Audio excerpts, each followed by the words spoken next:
Yeah, so just to back up, on yesterday, July 14th, 2025, at approximately 2:30 p.m., West Valley Patrol officers received a radio call for a welfare check at the 5700 block of White Oak Avenue.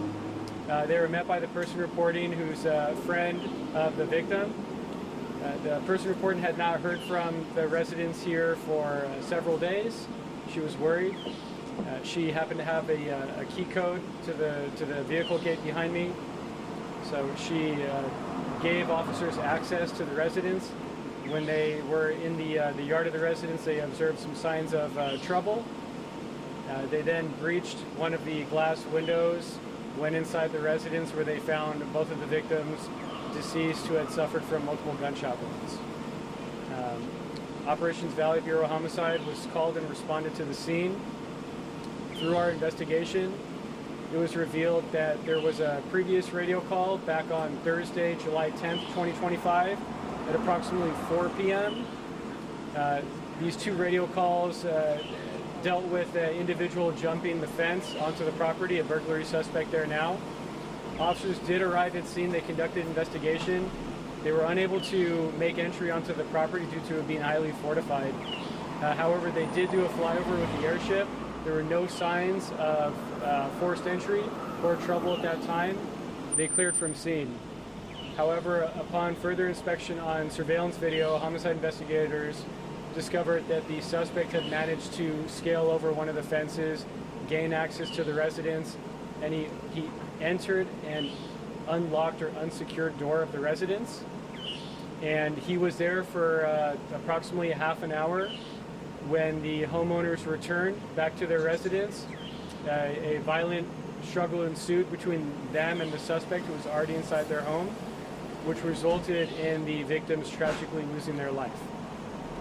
We identified the suspect as Raymond Budarian, a 22-year-old out of the Encino area. We identified him using the surveillance video here at the residence, as well as some other forensic evidence at scene. Earlier today, at approximately 1500 hours, homicide investigators, with the assistance of LAPD's Gang and Narcotics Division, FBI Fugitive Task Force, took that suspect into custody without incident, and he's currently in our custody over at Van Nuys Station. When was he arrested? So he was arrested around the 19,000 block of Van Nuys Street. Is that his residence? Well, yes, he was arrested out of his residence, correct. Okay. And Are they able to offer any more details in terms of how they tried to make contact on Thursday? Yeah, at this time, that's all the information I have.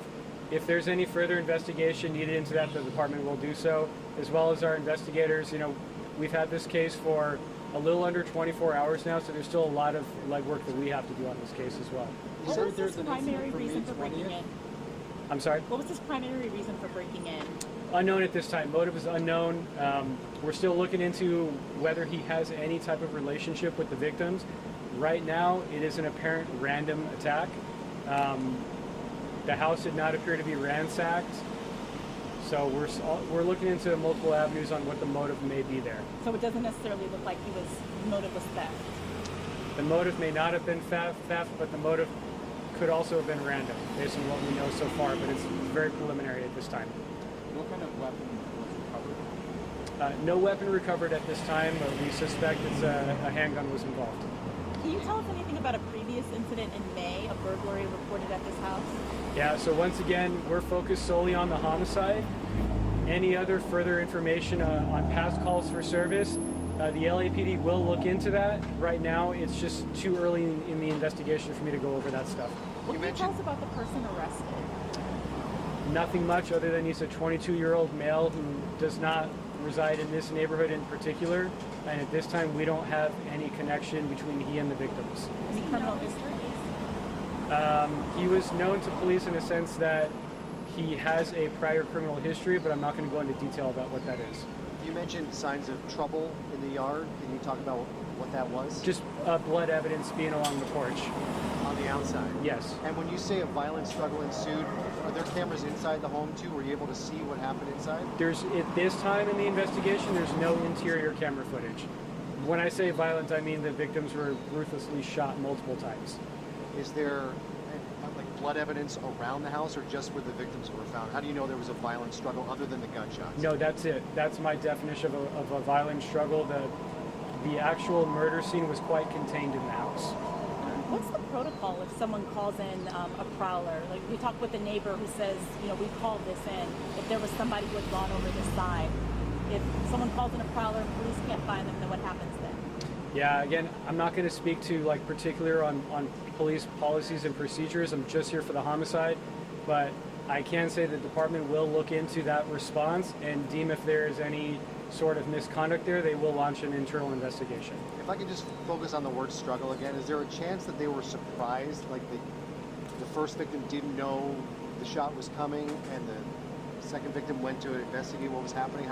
I'm just curious how you can classify this as a struggle. Yeah, no, when I say struggle, I'm saying that the suspect was already inside the residence when the homeowners arrived, and at that point there was a violent confrontation that ensued.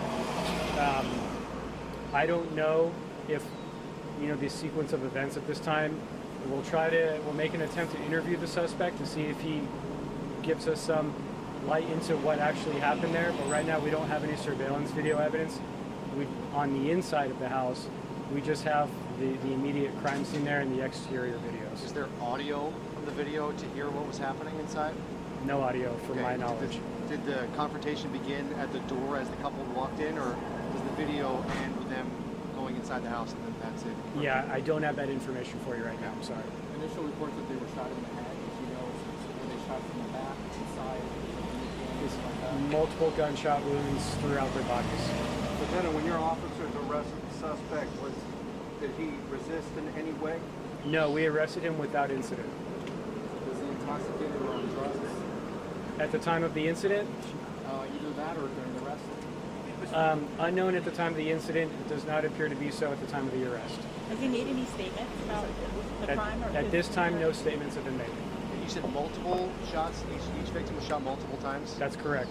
Including in the head? I would say all over the place. I don't know if they were both shot in the head, but all over their upper bodies. The victims were both separated. That's correct. Do they have family members, children? They do have next of kin. They've been notified, and there are family members who have taken custody of the home. Was the suspect hurt in any way? I'm sorry.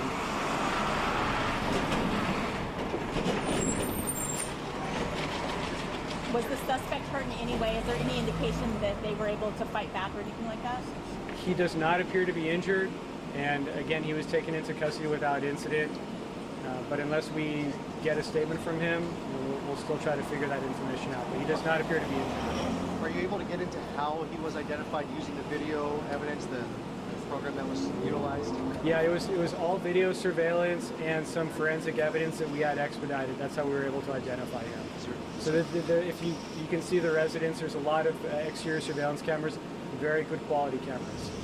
And it was matched up. So was it to facial like recognition? Yeah, like a mugshot. That's some of the techniques we use to identify people based off surveillance video. Yes. Lieutenant, when he left, did he jump over the same wall or did he walk out from the gate? How did He jumped over the same wall. Was it in the front here? Yes. Earlier today, there were canines from the sheriff's department. We understand that those were gun dogs. Were they looking for a weapon? We were looking for a weapon. That's correct. So the weapon at this point hasn't been recovered? At this time, we do not have the weapon in our custody. When the suspect jumped over the wall, he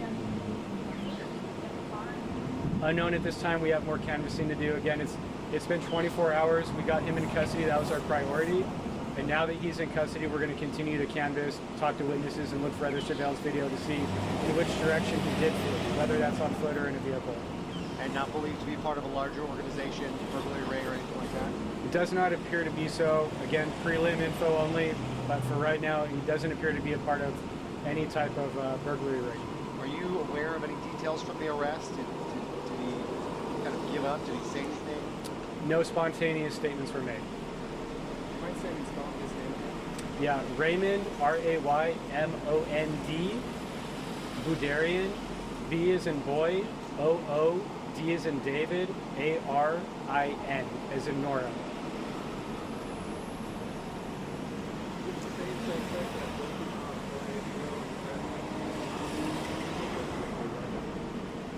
So this is the suspect from July 10th. Yes. Thank you so much. Thank you.